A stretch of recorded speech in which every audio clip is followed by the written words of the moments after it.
한동훈 법무부 장관. 한동훈 법무부 장관이 본인에게는 굉장히 치욕스러운 현장일 수도 있는 그곳을 다시 찾았습니다. 바로 독직 폭행 그 현장입니다. 이유는 뭘까요?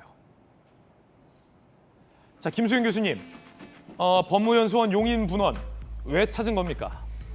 한동훈 장관이 신임 검사들에 대해서 이제 강연을 하기 위해 법무연수원 용인분원을 찾아서 신임 검사들에게 이제 어떻게 해야 될지 여러 가지 당부의 말을 하는 강연을 했다는 보도인데요. 이제 아이러니하게도 이 법무연수원 용인분원이라는 곳이 어떤 곳이냐? 2년 전에 정진웅 차장검사에게 독직 폭행을 당했던 장소가 바로 법무연수원 용인분원이기 때문에 여기가 그 독직 폭행이 이루어졌던 그곳. 그렇죠. 그러니까 이 용인분원이라는 곳이 어떻게 보면 좀 좌천을 당해서 한동훈 장관이 간 곳인데 거기에서 이제 정진웅 차장 검사가 몸을 날려서 물론 뭐 본인은 또 다르게 주장하고 있지만 독직 폭행을 당했고 어떻게 보면 굉장히 한동훈 장관에게는 좀 굴욕적인 장소일 수 있죠. 그렇죠. 좌천당해서 있는 것도 화가 나는데 거기에서 수사의 대상이 됐고 핸드폰을 뺏는 과정에서 폭행까지 당했으니까 굉장히 굴욕적인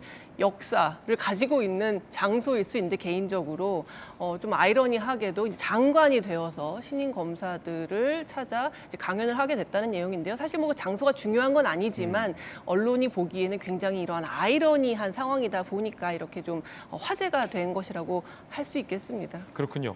김수영 교수님, 이 메시지는 어떻게 보십니까? 정당한 소신 관철하고 법원과 국민들 설득하기 위해 충분한 실력을 쌓아나가야 된다. 그러니까 신임 검사들에게 덕담을 한 거군요. 혜택받은 공무원이다, 검사들은.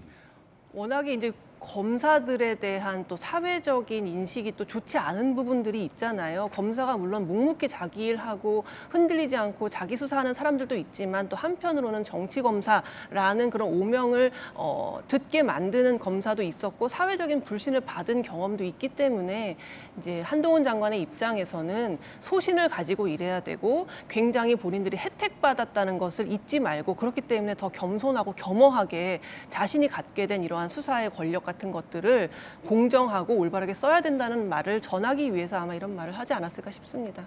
물론 정진웅 검사에 대해서 최근 2심이 독직 폭행 혐의에 대해서 무죄를 선고했기 때문에 이곳이 독직 폭행이 일어났던 장소다라고 법률적으로 특정하기에는 어폐가 있을 수 있습니다. 대법원 최종심을 기다려야 이곳이 독직 폭행 현장인지 아닌지도 판가름할 수 있는 거고, 다만 더 정확한 표현을 앵커로서 하자면 독직 폭행 논란이 일어났던 장소다, 이렇게 표현하는 게 더 적절할 수 있겠다라는 말씀 드립니다. 자, 그 사건과 관련해서 한동훈 법무장관이 지난 1월 당시 사법연수원 부원장일 때 했던 이야기 들어보시죠. 저는 4번 좌천당하고 2번 압수수색을 당하고 사적인 동선을 CCTV로 사찰당하고 투배 검사로부터 독직 폭행을 당했습니다. 지난 1년간 잘못이 바로잡히는 상식적인 과정이라고 생각합니다. 적법한 영장 집행에 저항하려 했다는 식으로 계속 질문을 하던데. 그렇지 않으니까 기소가 됐겠죠? 정치적인 수사였던 것 같다는 말씀도 하셨는데 저는 그렇게 생각합니다. 자, 그런가 하면 독직 폭행 혐의 관련해서 말씀드렸던 것처럼 1, 2심의 판단이 갈렸단 말이에요. 김병민 대변인 어떻게 보십니까? 3심은 어떻게 나올까요? 통상적으로 이제 법률에 대한 다툼을 하게 되는 그 법률심으로 볼 수 있지 않겠습니까? 사실관계에 대한 내용들에 대해서 2심의 판단이 끝났기 때문에 한동훈 장관에게 다소 좀 불리한 대법의 판단 결과가 현재로서는 진행되지 않을까 이렇게 예측하시는 분들도 있는 것 같습니다.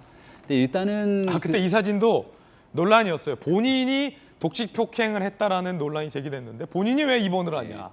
뭐 이런 논란이 일었죠. 가짜 아니냐 뭐 이런 의혹도 있었고. 그러니까 독직 폭행에 대한 내용들보다도 그 당시에는 한동훈 장관에게 무리한 혐의를 씌워서 수사를 하려고 했던 것 아니냐. 그쵸. 하지만 그 당시에 기소조차 하지 못했던 상황이기 때문에 오히려 한동훈 장관에게 해당되는 그 누명을 다 벗었다 이렇게 표현되는 측면이 맞는 것 같고. 사실은 독직 폭행이 있었는지 없었는지는 큰 사건 아니에요. 큰 건 한동훈 장관을 압수수색하고 아이폰 뺏고 기소하려 했지만 결국은 실패를 했다.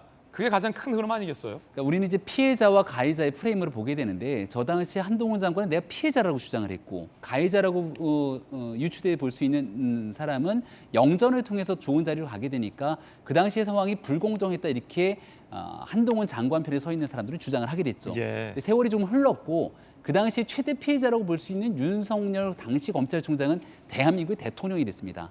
그리고 한동훈 그 당시에 그 피해자로 볼 수 있었던 검사장은 현재 대한민국의 법무부 장관이 돼 있고요.